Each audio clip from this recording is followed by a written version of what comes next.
Assalamualaikum warahmatullahi wabarakatuh. Perkenalkan, nama saya Iman Hikmah, saya dari Administrasi Bisnis. Saya di sini akan mempresentasikan tentang sistem informasi manajemen atau mencari web sistem tentang pemerintahan swasta. Baik, langsung ke intinya, yaitu tentang sistem informasi manajemen. Sistem informasi manajemen yaitu ada konsep dasar sistem informasi manajemen.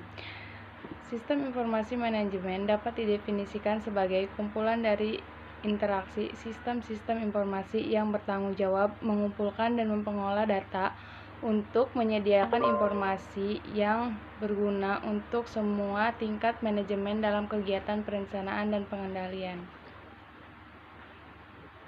Lanjut ke sistem informasi manajemen, tergantung dari besar kecilnya organisasi dapat terdiri dari sistem-sistem informasi sebagai berikut.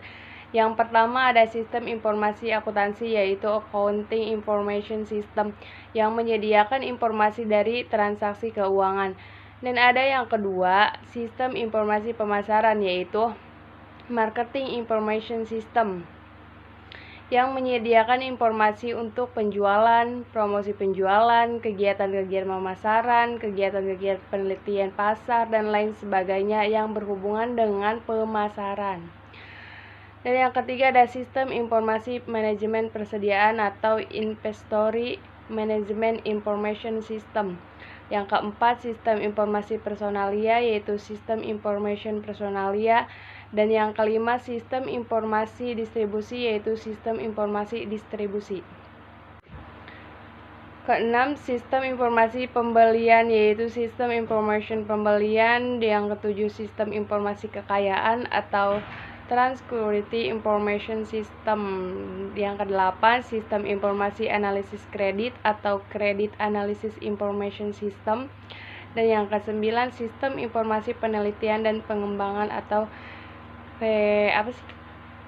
Research and Development Information System. Dan yang terakhir, yang ke-10, ada sistem informasi teknik atau Energetic Information System. Baik, lanjut ada aplikasi sistem informasi dalam organisasi publik, yaitu manajemen publik yang terkait erat dengan administrasi publik.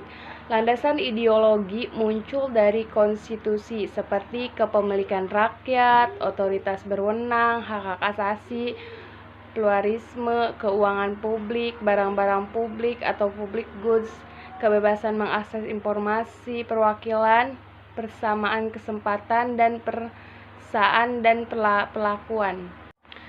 Lanjut, ada contoh aplikasi penerapan sistem manajemen informasi di sektor publik antara lain. Yang pertama, e-government untuk menjamin keterpaduan sistem pengolahan dan pengolahan dokumen dari informasi elektronik dalam mengembangkan pelayanan publik yang transparan. E-government pada setiap instansi harus mengembangkan pada kerangka arsitektur di bawah ini. Ada kerangka arsitektur terdiri dari 4 lapis struktur, yaitu yang pertama akses yaitu jaringan telekomunikasi, jaringan internet, dan media komunikasi lain yang dapat digunakan oleh masyarakat untuk mengakses portal pelayanan publik. Dan yang kedua, portal pelayanan publik, yaitu situs-situs penyediaan layanan publik tertentu yang mengintegrasikan proses pengolahan dan pengolahan informasi dan informasi elektronik di nomor instansi yang terkait.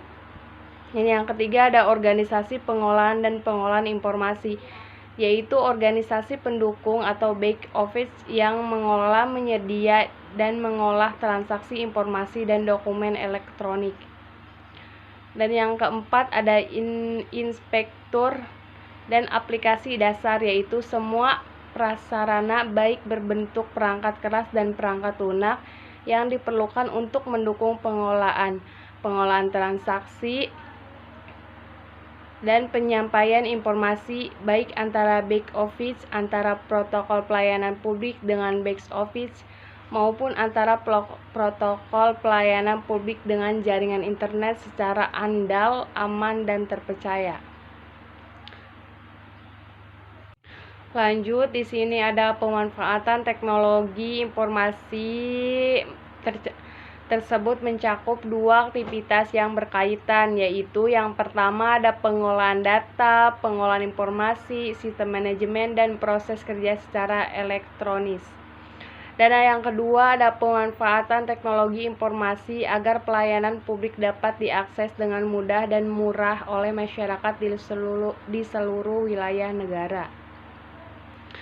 Lanjut, ada beberapa kelemahan yang menonjol pada sistem web publik, yaitu yang A, pelayanan yang diberikan melalui sistem pemerintah tersebut belum tunjang oleh sistem manajemen dan proses kerja yang efektif karena kesiapan peraturan, prosedur, dan keterbatasan sumber daya manusia sangat membatasi kompetensi ke dalam sistem manajemen dan proses kerjasama pemerintah. B. Belum ada strategi mapannya serta tidak mencukupinya anggaran yang dialokasikan untuk mengembangkan e-government pada masing-masing instansi. C. Inisiatif tersebut merupakan upaya inisiatif secara sendiri-sendiri dengan beberapa faktor seperti standarisasi, keamanan informasi, autentikasi, dan berbagai aplikasi dasar yang memungkinkan interoperabilitas antara situs secara andal, aman, dan terpercaya untuk mengintegrasikan sistem manajemen dan proses kerja pada instansi pemerintah ke dalam pelayanan publik yang terpadu kurang mendapatkan perhatian. D. Pendekatan yang dilakukan secara sendiri-sendiri tersebut tidak cukup kuat untuk mengatasi layanan publik, kemampuan masyarakat untuk mengakses jaringan internet, sehingga jangkauan dari yang dikembangkan menjadi terbatas pula. Baik, terima kasih. Mohon maaf jika presentasi saya kurang akurat, dan mohon maaf bila ada kata-kata atau suara cara penulisan saya kurang jelas dalam mempresentasikan. Saya mohon maaf dengan sebesar-besarnya. Wabillahi taufik wal hidayah. Wassalamualaikum warahmatullahi wabarakatuh.